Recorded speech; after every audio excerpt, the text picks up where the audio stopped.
नमस्कार दोस्तों, मैं ज्योतिष आचार्य सचिन कुकरेती नीलकंठ ज्योतिष चैनल में आप सभी का हार्दिक अभिनंदन करता हूं। दोस्तों, जैसा कि आपने थंबनेल में देख लिया होगा कि छाया ग्रह राहुदेव 5 राशियों पर भारी पड़ने वाले हैं वर्ष 2022 में। अब इस थंबनेल को बनाने का क्या मतलब है और ये वीडियो बनाने का मकसद क्या है कि 5 राशियों पर भारी पड़ने वाले हैं तो क्या नेगेटिव होगा? नहीं दोस्तों, सबसे पहले आपको समझना है, जानना है कि वो राशियां कौन सी हैं जिन पर राहु देव भारी पड़ेंगे तो क्या उनको परिणाम देंगे। राहु देव वर्ष 2022 में 12 अप्रैल को वृषभ राशि से निकल रहे हैं और मेष राशि में प्रवेश करने जा रहे हैं, जो कि ज्योतिष शास्त्र में सबसे प्रथम राशि मानी जाती है मेष राशि। 18 साल के बाद राहु देव मेष राशि में प्रवेश करने जा रहे हैं, क्योंकि छाया ग्रह राहु देव एक राशि पर 18 महीने तक रहते हैं, यानी कि 1.5 साल तक रहते हैं और फिर 1.5 साल के बाद दूसरी राशि में जाते हैं, फिर तीसरी राशि में, फिर चौथी राशि में जाते हैं। अब 2022 से लेकर 2023 ये 1.5 साल कौन सी राशि पर भारी पड़ेंगे राहु देव? ये कलयुग के राजा राहु देव। कलयुग के राजा इसका मतलब यानी कि आज के समय पे राहु देव का ज्यादा प्रभाव है सभी व्यक्तियों पर, क्योंकि जितने भी गैर परंपरावादी कार्य होते हैं, जितने भी षड्यंत्र होते हैं, जितने भी छल कपट होता है, जितने भी भ्रष्टाचार होता है, उन सब में राहु का हाथ है। नौकरी में आपने देखा होगा पॉलिटिक्स, आपने हमारे लाइफ में ही देखा होगा पॉलिटिक्स, पॉलिटिशियन, पॉलिटिक्स सब क्या है? राहु। जितने भी भ्रष्टाचार होते हैं, शेयर मार्केट, स्टॉक मार्केट, जुआ, लॉटरी, सट्टा, ड्रिंकिंग, गैर परंपरावादी कार्य करना, समाज को परेशान करना, धोखाधड़ी करना, वो सब राहु के ही अंडर में आता है। राहु देव सडनली आपको राजा भी बना सकते हैं और कंगाल भी बना सकते हैं। राहु का काम होता है अचानक नौकरी लगाना, अचानक नौकरी से छुड़वा देना, अचानक लॉटरी लगवाना और अचानक आपको लॉस देना, अचानक विदेश यात्रा की प्राप्ति होना और अचानक विदेश से आपको इंडिया वापस लेकर आना। ये राहु के हाथ में।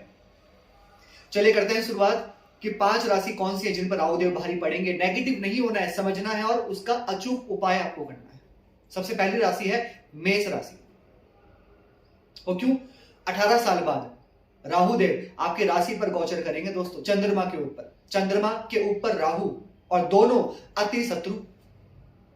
चंद्रमा तो कहते हैं कि ना ही मेरे पास शनि देव आए और ना ही मेरे ऊपर राहु देव आए। शनिदेव 30 साल के बाद चंद्रमा पे आते हैं और राहु देव 18 साल में, और दोनों ही खराब माने जाते हैं। राहु देव जब आएंगे आपके चंद्रमा के ऊपर मेष राशि में, तो सबसे पहले तो डाइवर्ट बहुत होगा मन आपका, मन कंफ्यूजन बहुत हो गया आपका मन ना बिना वजह की चीजों को लेकर डिसैटिस्फाई हो जाएगा। छोटी छोटी चीजों को लेकर स्ट्रेस लोगे आप, ज्यादा सोचोगे, ओवर थिंकिंग ज्यादा करोगे, और खासकर पता है किन चीजों को लेकर?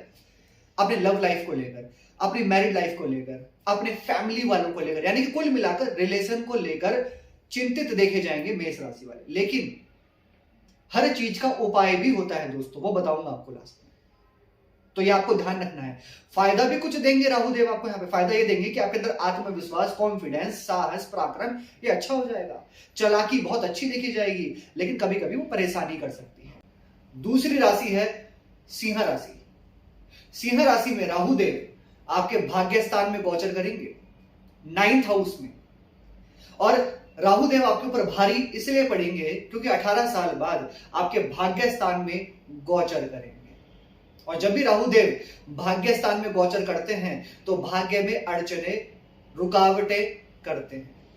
यानी कोई भी काम, अगर आप कोई बड़ा इन्वेस्टमेंट करना चाहते हैं, कोई भी बड़ा इन्वेस्टमेंट या कोई भी चीज की शुरुआत करना चाहते हैं यहाँ पे सिंह राशि वाले, तो अपनी जन्म कुंडली का विश्लेषण आप जरूर करवाइए, क्योंकि राहु देव का 9th हाउस में आना 18 साल बाद भाग्य में रुकावटें करता है।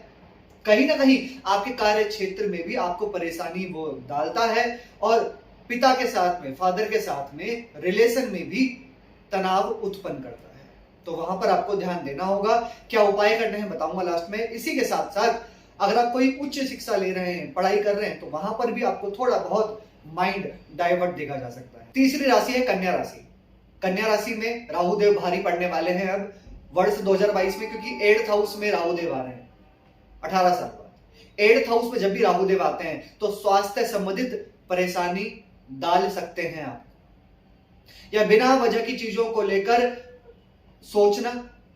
कोई आपके ऊपर तीसरा इंसान षड्यंत्र कर सकता है, आपको बिना वजह वो फंसा सकता है, वहां पर आपको ध्यान देना है। मेहनत यहां पर थोड़ी ज्यादा करनी पड़ेगी राहु के गोचर से, क्योंकि राहु देव 8th हाउस में आएंगे तो 2nd हाउस पे दृष्टि डालेंगे, और 2nd हाउस पे जब देखेंगे तो पारिवारिक समस्याएं या परिवार वालों से आर्गुमेंट भी देखे जा सकते हैं। लेकिन यहां पे सडनली गेन भी होगा आपको। कोई जो रुका हुआ काम था या रुके हुए पैसे थे, कर्जे थे, उनसे भी आप बाहर निकलते हुए देखे जाएंगे। चौथी राशि है दोस्तों धनु राशि। धनु राशि में राहु देव आपके पंचम भाव में गोचर करेंगे, 5th हाउस में 18 साल बाद। पंचम भाव में जब राहु देव आएंगे तो सबसे पहले तो अगर आप पढ़ाई करते हैं तो पढ़ाई से आपका मन डाइवर्ट होगा। 11th हाउस पे दृष्टि है, अगर क्योंकि बड़े भाई बहन हैं तो उनके साथ में आर्गुमेंट आपको नहीं करनी है। पंचम भाव में राहु का बैठना, संतान की जो प्लानिंग कर रहे हैं धनु राशि वाले व्यक्ति, तो राहु देव थोड़ा बहुत उसमें डिले आपको कर सकते हैं। राहु देव जब पंचम भाव में आते हैं तो लव रिलेशन में भी प्रॉब्लम्स क्रिएट करते हैं। राहु देव पंचम भाव में 18 साल के बाद आते हैं। और दूसरी बात कि अगर आप कोई भी आध्यात्मिक चीजें करते हैं तो वहां से आपका जो मन है वो भी थोड़ा बहुत डाइवर्ट हो सकता है। भाग्य स्थान पे दृष्टि है, पिता के साथ में आर्ग्यूमेंट आपको बिल्कुल नहीं करनी है, घर वालों के साथ में आपको आर्ग्यूमेंट नहीं करनी है, छोटी छोटी चीजों पे डाउट्स, शंकाएं उत्पन्न आपको नहीं करनी है, वो आपको परेशानी में डाल सकती है। पांचवी राशि है दोस्तों मीन राशि, जिस पर राहु देव भारी पड़ेंगे, क्योंकि आपके 2nd हाउस में राहु देव विराजमान हो जाएंगे। 2nd हाउस में गोचर करेंगे वर्ष 2022 अप्रैल में, और जब 2nd हाउस में राहु देव आएंगे तो आपकी वाणी पर कंट्रोल नहीं होगा। 2nd हाउस में राहु देव जब बैठते हैं तो वाणी में कंट्रोल नहीं होता, जिसकी वजह से अपने रिलेशन में, अपने वर्किंग प्लेस में, स्कूल में, कहीं पर भी लड़ाई, फाइट्स वगैरह देखी जा सकती है। राहु देव का 2nd हाउस में बैठना परिवार वालों के लिए चिंता या परिवार में बिना वजह की चीजों को लेकर तनाव देखे जा सकते हैं। वैवाहिक जीवन में भी ध्यान रखना होगा। 2nd हाउस में राहु, 8th हाउस पे दृष्टि, स्वास्थ्य पर भी राहु देव थोड़ा बहुत यहां पर आपको परेशानी में डाल सकते हैं, वो आपको ध्यान रखना है। अभी मैं बताता हूं क्या उपाय आपको करने चाहिए राहु के दुष्प्रभाव को कम करने के लिए। सबसे पहले दोस्तों राहु का बीज मंत्र आप अवश्य करें। राहु का बीज मंत्र है दोस्तों ओम भ्राम भ्रीम भ्रौम सा राहवे नमः 108 बार सूर्य अस्त हो जाने के बाद।